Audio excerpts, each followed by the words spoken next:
नमस्कार, बहुत बहुत स्वागत है आप सभी का प्राइम डिबेट में। मैं रविंद्र सिंह आपके साथ और आज का मुद्दा प्राइम डिबेट का सीक्रेट प्लान, किसे मिलेगी कमान, राजस्थान में मुख्यमंत्री कौन होगा। अब इसका सस्पेंस खत्म होने वाला है। ज्यादा दिन नहीं बचे, ज्यादा वक्त नहीं बचा। 3 पर्यवेक्षकों को नियुक्ति करके जिम्मेदारी सौंपी गई है। राजनाथ सिंह, विनोद तावड़े और सरोज पांडे को यह जिम्मेदारी दी गई है और माना जा रहा है कि 10 दिसंबर को बीजेपी विधायक दल की बैठक होगी। पार्टी में सीएम फेस के अलावा अब 2 डिप्टी सीएम और मंत्रिमंडल को लेकर भी चर्चाएं शुरू हो गई हैं। वहीं अंदर खाने सरकार के गठन के बाद महत्वपूर्ण निर्णय को लेकर भी विचार किया जा रहा है। पर्यवेक्षकों की नियुक्ति भी कई मायने निकल कर सामने आ रहे हैं और कहा तो यह जा रहा है कि राजस्थान के हालातों को देखते हुए बीजेपी के वरिष्ठ नेता और केंद्रीय मंत्री राजनाथ सिंह को राजस्थान का पर्यवेक्षक नियुक्त किया गया है। क्या है बीजेपी का सीक्रेट प्लान, किससे मिलेगी कमान, इसी विषय पर चर्चा करेंगे। पहले एक रिपोर्ट देखते हैं। सीएम फेस को लेकर कवायद तेज। 10 दिसंबर को बीजेपी विधायक दल की बैठक संभावित। पर्यवेक्षकों की नियुक्ति, जल्द सामने आएगा सीएम का नाम। बहुत शीघ्र ही आज पर्यवेक्षकों की नियुक्ति हुई है। जल्दी ही विधायक दल की बैठक की तिथि तय होगी और उसके बाद आगामी कार्यक्रम तय। बीजेपी के पर्यवेक्षक विधायकों से करेंगे रायशुमारी। पर्यवेक्षकों की नियुक्ति हो गई है तो निश्चित रूप से अब जल्दी विधायक दल की बैठक होगी और उसमें नेता का चयन भी हो जाएगा। पार्टी में पर्यवेक्षकों द्वारा रायशुमारी होगी और फैसला हमारा संसदीय बोर्ड करता है। सीक्रेट प्लान, किसे मिलेगी कमान। तो सवाल यही है कि कमान किसे मिलने वाली है, फैसला कब तक होगा। 4 खास मेहमानों को आइए आमंत्रित करते हैं, स्वागत करते हैं। परिचय करा दूं, विकास बारहट जी बीजेपी प्रवक्ता हैं, स्वागत आपका। नितिन सारस्वत जी प्रवक्ता हैं कांग्रेस के, स्वागत आपका नितिन जी। आशुतोष रावत जी मेरे साथ वरिष्ठ पत्रकार के तौर पर जुड़े हैं। इसके अलावा निरंजन पोद्दार जी यहां नोएडा स्टूडियो हमारे साथ, राजनीतिक विश्लेषक। पहला सवाल बीजेपी के विकास बारहट जी से करेंगे। विकास जी, आज की तारीख में इस समय प्रदेश की जनता को बतौर बीजेपी प्रवक्ता आप क्या बताने की स्थिति में हैं? मुख्यमंत्री का ऐलान कब तक होगा, कब होगी विधायक दल की बैठक, कब होगा नाम का ऐलान, कब होगा शपथ ग्रहण समारोह? देखिए रविंद्र जी, प्रदेश की जनता को सबसे पहले तो मैं वापस से धन्यवाद देना चाहूंगा कि उन्होंने भारतीय जनता पार्टी को इतना स्पष्ट जनादेश दिया और जिस प्रकार नरेंद्र मोदी जी के चेहरे पर और केंद्रीय नेतृत्व और पूर्व की सरकारों के काम के ऊपर जनता ने जो ये जनादेश दिया है, इस जनादेश का सम्मान करते हुए आपने पहली बार देखा होगा कि ये सिर्फ भारतीय जनता पार्टी के संस्कारों में ही संभव है कि प्रत्येक नेता ये कह रहे हैं कि हम सीएम की रेस में नहीं हैं। यहाँ पर सब अपने आप को जो है वो अंत में मान के और नेतृत्व को सबसे पहले मान रहे हैं। ऐसी वानगी 5 साल के बाद प्रदेश के अंदर देखने को मिल रही है। तो जल्द ही हमारी पार्टी पूर्णतः एक लोकतांत्रिक पार्टी है रविंद्र जी। ऊपर के स्तर पर जो भी मीटिंग्स होनी थी, पार्लियामेंट्री बोर्ड की जो मीटिंग्स होनी थी, वो मीटिंग्स हो चुकी हैं। पर्यवेक्षकों का जो नियुक्ति करनी थी, पर्यवेक्षकों को जो भेजना था, उनके नाम तय हो चुके हैं। जल्द ही पर्यवेक्षक जो है वो प्रदेशों में जाएंगे, तीनों ही प्रदेशों में, और वहां पर विधायकों से बैठक करके और वहां की स्थिति, विधायकों के साथ बैठक रविवार 10 तारीख को होगी। अभी मैं आपको इसके बारे में स्पष्ट जवाब नहीं दे सकता। जैसे ही ये तिथि फाइनल होगी आपको सक्षम स्तर पर सूचित किया जाएगा।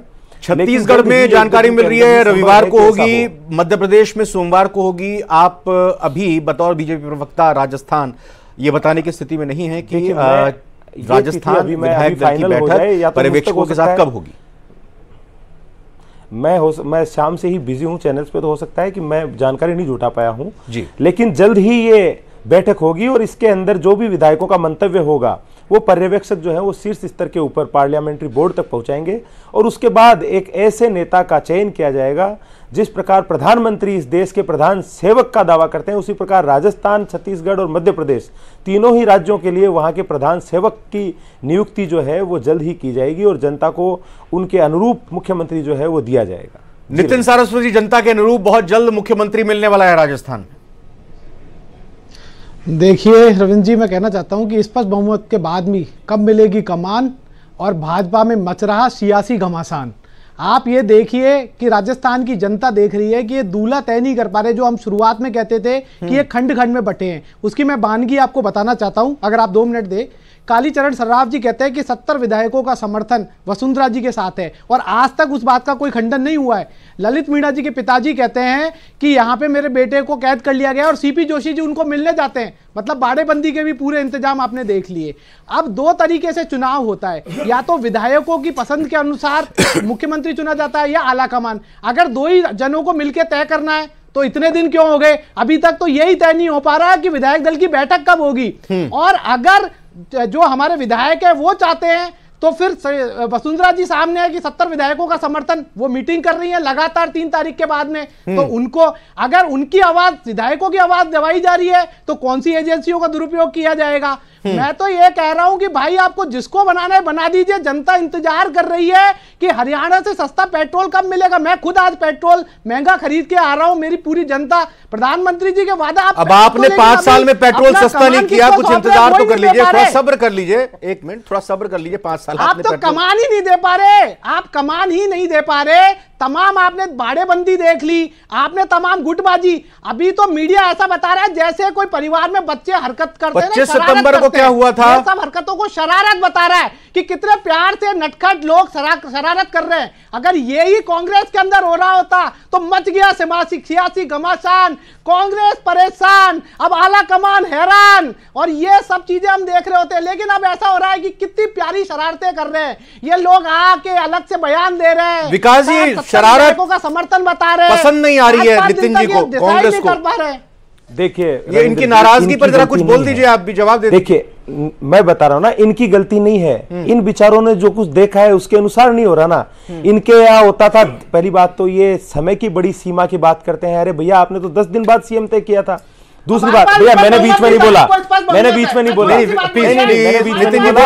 जी बोलने दीजिए। नहीं, आप बेसिक कर्टसी का पालन करें। मैंने भी आपको बर्दाश्त किया ना, रुकिए आप। बोलिए बोलिए, मेरी बात सुनिए। इनके यहाँ क्या होता था, सचिन पायलट जी गुट के जो लोग थे, जो विधायक थे, वो कहते थे गहलोत साहब को नहीं बनने देंगे। गहलोत साहब चुनाव से पहले ही कहते थे कि मैं तो जादूगर हूं, ऐसे ही थोड़ी हो गया, मैं ही मुख्यमंत्री बनूंगा। एक तरफ आप देख रहे हैं कि हमारे नेता कह रहे हैं कि नहीं, हम सीएम की रेस में नहीं है, जो नेतृत्व तय करेगा वो होगा। दूसरा, इनको एक चीज का फर्क समझना पड़ेगा। हमारे यहाँ ऐसा नहीं होता भैया कि प्रदेशाध्यक्ष विधायकों को लेकर भाग जाए, फिर मुख्यमंत्री उसको निकम्मा नाकारा और गद्दार कहे, सरकार जो है वो कोरोना के समय होटलों में पड़ी रहे। फिर ये नहीं होता कि पर्यवेक्षक आए।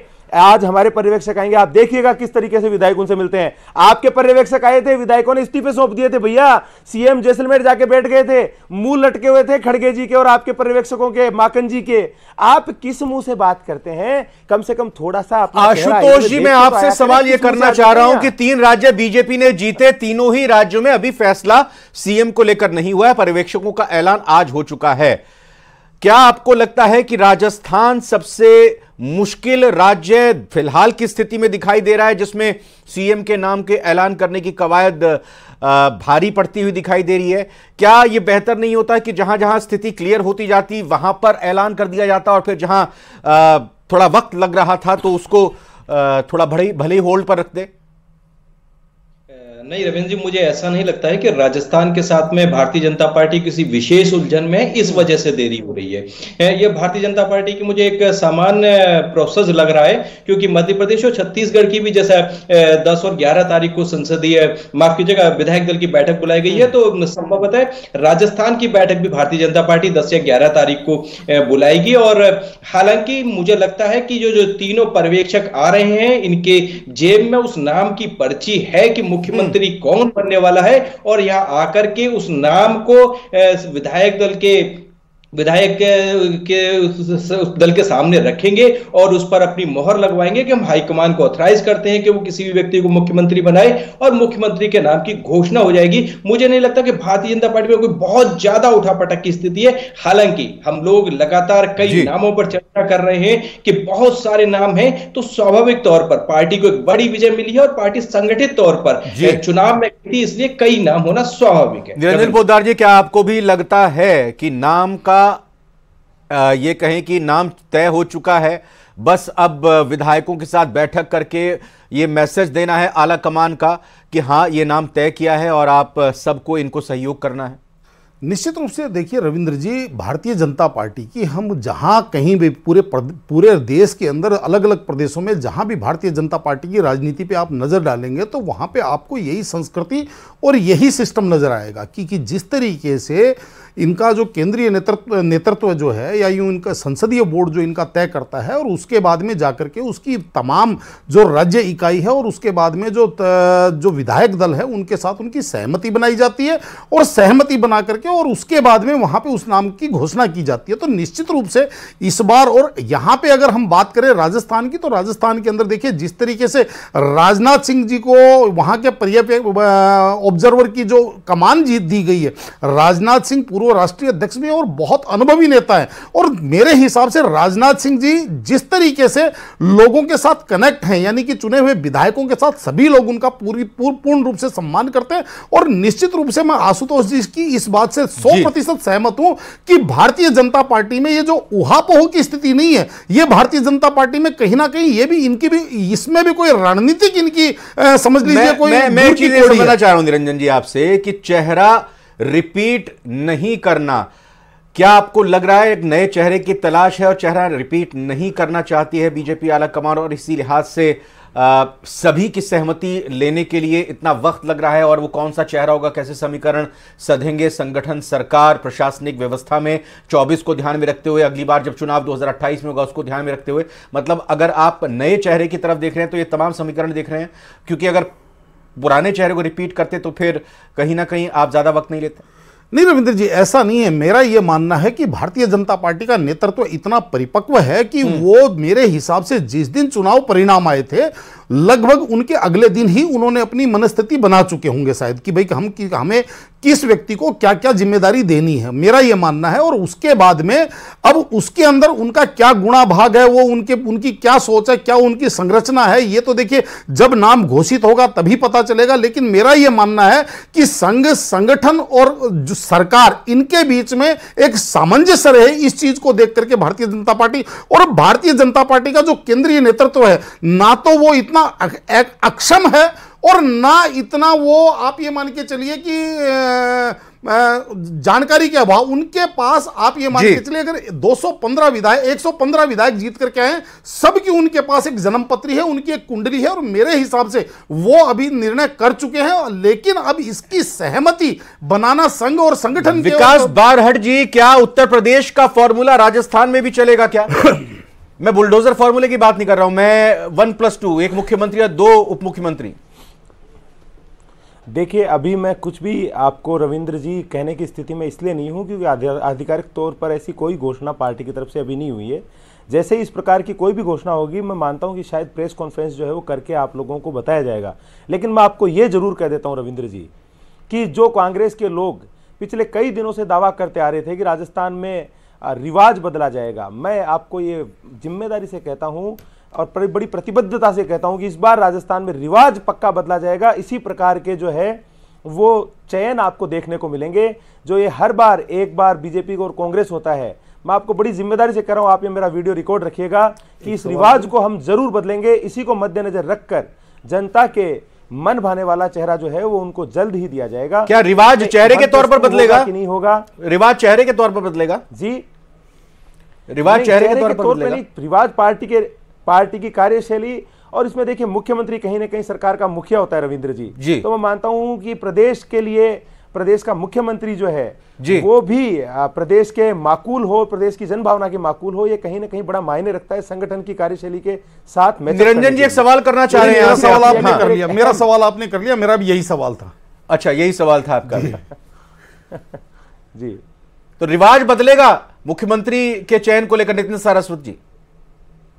देखिए रविंद्र जी, मैंने कहा था कि खुद भाजपा के अंदर एक इकोसिस्टम है जो उनके नेताओं के खिलाफ काम कर रहा है, जो मैंने अभी आपको समझा दिया। आप वो सामने है। कई बार ऐसा होता है किसी की गुस्ताखियां भी हुनर नजर आती है। आज भाजपा में अगर कांग्रेस में ये देरी होती तो ये गुस्ताखियां होती, और भाजपा के अंदर ये रणनीति है, ये वो है, ये हुनर नजर आ रहा है। और मैंने कहा कि अपने नेताओं के खिलाफ एक इकोसिस्टम काम कर रहा है ये कभी कहते हैं कि सभी कमल की पंखुड़ियां हैं और वहीं पे कहते हैं कि नहीं इस बार रिवाज। अब ये रिवाज किसको बदलने की बात कर रहे हैं आपको खुद समझ में आ रहा है। तो मैं कह रहा हूं कि भाजपा में दो तरीके का है, एक तरफ विधायक किनको चाहते हैं, एक तरफ आला कमान अगर सच में चाहता है तो ये खुद ही पता सामने आ रही है कि किस तरीके की फूट है और क्यों राजस्थान की जनता को एक दूल्हा डिक्लेयर करने में देरी हो रही है। मैं तो फिर ये आंतरिक इनकी बात है। ये कह रहे थे कि हमारी पार्टी में ऐसा नहीं होता, बिल्कुल आपकी पार्टी में ऐसा होता है कि कोरोना से पूरी जनता पूरा देश तबाह हो रहा था और उस समय प्लेन तैयार करके किसी सरकार को गिराने के पूरे प्रयास किए जाते हैं। आपके यहां पे 70,000 करोड़ का किसी के ऊपर आरोप लगता है और उसी को वित्त मंत्री बना के सरकार में शामिल करके उसको उप मुख्यमंत्री बना दिया जाता है। तमाम सरकारों को किस तरीके से गिराया गया वो किसी से अछूता नहीं है। तो मैं ये बात नहीं करना चाहता कि बीजेपी में क्या होता है और कांग्रेस में क्या होता है। मैं यहां राजस्थान की जनता के लिए बात करना चाहता हूं। आपको राजस्थान की जनता ने बहुमत दिया है, आज 5 दिन हो चले हैं। आप अभी विधायक दल की बैठक कब होगी ये तय समय नहीं कर पा रहे हैं। जल्दी से आप विधायक दल की बैठक का समय तय करें और जिसको बनाना है बना दीजिए, ताकि आपने जो जनता को जो वादे किए वो वादे पूरे किए जा सके। इसमें एक विपक्ष के सशक्त विपक्ष होने के नाते यह सवाल उठाना बिल्कुल हमारा जायज है। लेकिन मैं फिर यह कह रहा हूं कि आज सब एक्सपोज हो रहे हैं, जिस तरीके से ये यहाँ पे बाड़ेबंदी, जिस तरीके के तमाम षड्यंत्र अपने ही नेताओं के खिलाफ अलग अलग तरीके से लॉबिंग हो रही है कि ये मुख्यमंत्री होना चाहिए। हमारी आशंकाएं निराधार नहीं थी और वो बिल्कुल सामने आ चुका है। जिस तरीके से ये अभी तक डिक्लेयर नहीं कर पा रहे हैं कि ये खंड खंड में बटी हुई भाजपा आज भी उन्हीं चीजों के कारण ये फंसी हुई है और ये जैसे ही ये डिक्लेयर होगा मुझे पूरी आशंका है विकास जी क्या आपको नहीं लगता जो चीजें चल रही हैं उससे कांग्रेस को बोलने का एक मौका मिला है? देखिए मेरी बात को समझिए रविंद्र जी कि इनको भाई जिस व्यक्ति को थोड़ा बहुत एहसास हो कि वो क्या बात करने जा रहे हैं उसके लिए कोई जिम्मेदारी महसूस हो। कालीचरण जी को एहसास नहीं है, प्लीज चुप रहिए। कालीचरण जी को एहसास नहीं है, ललित मीणा जी के पिताजी को एहसास नहीं है, बस बिल्कुल राहुल गांधी की शैली में जो है वो ये ले चुके हैं इस डिबेट को। इनका माइक बंद करवाइए, इनका माइक बंद करवाइए। अरे भैया जब आपको नितिन जी एक मिनट सुन लीजिए जरा, वो धैर्य के साथ। एक मिनट नितिन जी सुन लीजिए, बात करिए नितिन जी, एक मिनट नितिन जी, एक मिनट आप बोलने दीजिए ना उनको प्लीज। आप मुझे बताइए, ये बड़ी एकजुटता की पहली तो ये दूल्हे की बात करते हैं। अरे भैया आप तो तोरण के गेट पे लाके दूल्हे को पटक दिया था। आपने अशोक गहलोत जी को मुख्यमंत्री का चेहरा घोषित किया था क्या? बड़ा डिजाइन बॉक्स को हजारों करोड़ रुपए देके अशोक गहलोत जी ने बड़ा पिंक बैकग्राउंड के अंदर खुद का फोटो छपाया और आपने कहा कि नहीं हमारा तो मुख्यमंत्री का चेहरा ही नहीं है। तोरण पे लाके दूल्हे को पटका, बेचारे को 5 साल तक जो दूल्हा लड़ लड़ के घोड़ी पे बैठा रहा, लात मार मार के घोड़ी पे बैठा रहा, उसको तोरण पे लाके पटका आपने। तो दूसरी बात, ये तो रही दूल्हे की बात। दूसरी ये बात करते हैं एकजुटता की। अरे भैया किसको सिखा रहे हो एकजुटता? कुछ महीने पहले तक सचिन पायलट जी कह रहे थे आरपीएससी के अंदर पेपर बेच दिया सरकार ने, वहां से पैदल मार्च निकाला, लोगों के भरोसे के ऊपर बैठकर सीडब्ल्यूसी की सीट पक्की करी और उसके बाद सरकार के गुणगान करने लगे। कौन सी एकजुटता? और कह रहे हो प्लेन तैयार था। अरे भैया प्लेन तैयार थे, आपके लोग भाग गए, इसका मतलब आप मानते हो आपके लोग विश्वसनीय थे? आशुतोष जी चूंकि आप जयपुर में हैं डिप्टी सीएम को और वरिष्ठ पत्रकार हैं, पत्रकार जनता की आवाज होती है, मैं समझना चाह रहा हूं आपसे, ऑफ रिकॉर्ड जाहिर तौर पर आपकी बीजेपी के चुने हुए विधायकों से कहीं ना कहीं कुछ बात हुई होगी, साथ ही साथ जनता में क्या कुछ इस वक्त चाय की थड़ियों में बात चल रही है सीएम को लेकर, थोड़ा बताइए। देखिए रविंद्र जी, भारतीय जनता पार्टी में मुख्यमंत्री के चयन की प्रक्रिया को लेकर के मैं अभी आपसे इतना ही कह सकता हूं कि इस बार निश्चित तौर पर एक नया चेहरा राजस्थान को भारतीय जनता पार्टी के तौर पर मिलने जा रहा है। एक बहुत युवा चेहरा है, बहुत राजनीतिक अनुभव वाला व्यक्ति आपको राजस्थान के मुख्यमंत्री के रूप में भारतीय जनता पार्टी देने जा रही है। हालांकि मैं नाम अभी आपके साथ डिस्क्लोज नहीं करना चाहूंगा, आरएसएस बैकग्राउंड से आते हैं इतना आपको जरूर वो देना चाहूंगा। पार्टी के साथ लंबे समय से जुड़े हुए हैं, एक युवा नेता के तौर पर अपनी देश भर में एक छवि रखते हैं और निश्चित तौर पर एक पार्टी बदलने, एक रिवाज बदलने की बात जो बारहट जी कर रहे थे, मैं उनके साथ सहमत हूं। इस बार भारतीय जनता पार्टी राजस्थान में कम से कम रिवाज बदलेगी, एक युवा चेहरे के तौर पर एक युवा मुख्यमंत्री राजस्थान को देने जा रही है। यानी कि साफ तौर पर युवा हैं, आरएसएस के बैकग्राउंड से जुड़े हुए हैं, अगर मैं गलत नहीं हूं एक बात अगर जोड़ दूं, थोड़े से बाल भी उनके पके हुए हैं। निरंजन पोद्दार जी ये बताइए, क्या लग रहा है कि भले ही वक्त यहां पर लगता हुआ दिखाई दे रहा है और बीजेपी ये कह रही है कि कांग्रेस में भी तो इतना समय लगा था, लेकिन पूरा ये प्रक्रिया बिल्कुल स्मूथली हो जाएगी अगर हम सिर्फ राजस्थान की बात करें तो? निश्चित रूप से देखिए रविंद्र जी, मुझे ऐसा लगता है कि भारतीय जनता पार्टी के लिए ये कोई बहुत बड़ी चुनौती नहीं है। हालांकि ये जिस तरीके से विलंब हो रहा है ये भी मुझे ऐसा लग रहा है एक सोची समझी इनकी रणनीति है। और जैसे आपने देखा होगा कि जो केंद्र की, विशेषकर मैं नरेंद्र मोदी जी और केंद्रीय नेतृत्व की बात करूं तो राजनीति के अंदर इनका जो सिस्टम है कि सामने वाले को अपने पिच पे खिलाना शुरू कर देते हैं। और कहीं ना कहीं अब जैसे विलंब, मुख्यमंत्री के चयन में विलंब हो रहा है और कांग्रेस, आप ये मान के चलिए, उस चीज को लेकर के शोर सपाटा कर रही है, यानी कि कहने का तात्पर्य कांग्रेस फिर भारतीय जनता पार्टी की पिच पे खेलने को मजबूर है। और यही चीज आपने देखा होगा कि जिस तरीके से चुनावों के अंतिम समय में जिस भारतीय जनता पार्टी धीरे धीरे करके तीनों राज्यों के अंदर कांग्रेस को अपनी पिच पर ले आई और ला करके, और उसके बाद में जिस तरीके से उन्होंने मैच को अपने फेवर में कर लिया, तो यही इनकी एक राजनीतिक स्टाइल है और कहीं ना कहीं विपक्ष आकर के इसमें फंसता है। जी बिल्कुल। विकास बारहट जी, यहां पर मैंने जैसे शुरुआत में भी कहा था, मैं अब फिर से आपसे ये कहूंगा, क्योंकि कई लगातार हमारे पास भी फोन कॉल्स आ रहे हैं, कौन बनेगा मुख्यमंत्री, राजस्थान में किसका नंबर आगे चल रहा है। तो जनता इस वक्त सुन रही है, आप प्रवक्ता हैं बीजेपी के, थोड़ा अपने तरीके से बता दिए। मुझे पता है नाम नहीं बताएंगे, कब तक ये ऐलान होगा वो नहीं बताएंगे, फिर भी राजस्थान के लोगों को क्या आश्वासन देना चाहेंगे, क्या भरोसा देना चाहेंगे? देखिए, मैं राजस्थान के लोगों को यही भरोसा देना चाहूंगा कि जो उन्होंने पिछले 5 साल में देखा किस्सा कुर्सी का, वो आपको अब राजस्थान में कभी देखने को नहीं मिलेगा। राजस्थान में एक स्थायी और मजबूत सरकार होगी जो आपके हितों के लिए उत्तरदायी होगी, आपके हित सुनिश्चित करने वाली होगी। और राजस्थान को ऐसा मुख्यमंत्री मिलेगा जो प्रधानमंत्री नरेंद्र मोदी जी जिस प्रकार देश के लिए खुद को प्रधान सेवक मानकर, सबसे अंत में खुद को और सबको सबसे पहले मानकर कार्य करते हैं, उसी नीति के ऊपर चलने वाला मुख्यमंत्री। नितिन जी, कांग्रेस चाहे मुख्यमंत्री कोई भी हो बीजेपी की तरफ से एक बेहतरीन विपक्ष की भूमिका निभाएगी। देखिए, मैं कह रहा हूं कि हम हमेशा जो हमें जिम्मेदारी दी है हम उसको पूरी तरीके से निभाते हैं। लेकिन मैं आज राजनीतिक विश्लेषक जी से एक डिबेट खत्म होने से पहले पूछना चाहता हूं, क्या कांग्रेस ये पिच पे खेल के, क्या कांग्रेस को ये जो लड़ाई है, ये जो चार खाने जो आपस में ये जो इनकी बाड़ेबंदी हो रही है, या जो इको सिस्टम आपस में नेताओं को एक दूसरे के प्रति क्या नाम से बदनाम करने का काम कह रहा है, या ये जो चीफ मिनिस्टर बनने में लेट लतीफी हो रही है, क्या इसके खिलाफ आवाज नहीं उठाना चाहिए? क्या एक सशक्त विपक्ष होने के नाते कांग्रेस का ये दायित्व? निरंजन जी जवाब दे रहे हैं, निरंजन जी जवाब दे रहे हैं। जी निरंजन जी, आपसे सवाल है, कौन सी रणनीति है? बिल्कुल मैं पूछना चाहता हूं कि ये क्या रणनीति, ये बोल रहा है कि आप दे रहे हैं, जवाब दे रहे हैं भाई, दे रहे हैं, रुकिए, बताइए। देखिए रविंद्र जी, ये राजनीतिक व्यक्ति हैं और जिस राजनीतिक परंपरा से आते हैं, कदाचित इनकी जो भाषा शैली और इनका जो बात करने का जो अंदाज है वो उसी परंपरा को निर्वहन कर रहा है। बाकी जो जिस तरीके से पूछ रहे हैं, मैं आपको बताना चाहता हूं कि ये जो पूर्व में सारी चीजों के कील कांटे दूर करके अगर एक देर आयत दुरुस्त आयत वाला काम करना ज्यादा ठीक है, रविंद्र जी 10 सेकंड, ज्यादा ठीक है, या आप मुझे एक बात बताइए, मानेसर और 25 सितंबर 2022 वाला जो प्रकरण हुआ कि जो वर्तमान राष्ट्रीय अध्यक्ष है उनको भी वहां पे धत्ता बता दिया गया और उनकी मीटिंग में केवल 11 विधायक आए और दूसरी तरफ 92 विधायक मीटिंग करते हैं। तो कहने का तात्पर्य वो संस्कृति आप ज्यादा पसंद करते हैं, लोकतांत्रिक मानते हैं, या इस संस्कृति को आप ज्यादा लोकतांत्रिक और देश की और जनता की? लास्ट कमेंट जल्दी से, एक लास्ट कमेंट आशुतोष जी 10 सेकंड में। 16 तारीख से मलमास की शुरुआत होने वाली है, तो ये मान ले कि सब कुछ 16 तारीख से पहले निपट जाएगा? बिल्कुल रविंद्र जी, मुझे लगता है कि भारतीय जनता पार्टी की इतवार को बैठक हो जाएगी और उसके बाद में लगभग 13 तारीख के आसपास हमको मुख्यमंत्री का शपथ ग्रहण समारोह देखने के लिए मिल जाएगा। और यानी कह सकते हैं कि मलमास शुरू होने से पहले सरकार के गठन की और मंत्रिमंडल के गठन की प्रक्रिया को पूरा कर लिया। आप चारों मेहमानों का बहुत बहुत धन्यवाद। 5 साल बाद चुनाव हुए, 2 महीने तक चुनाव की प्रक्रिया चली, 3 तारीख को नतीजे आए, 6 दिन बीत चुके हैं, 5 दिन बीत चुके हैं।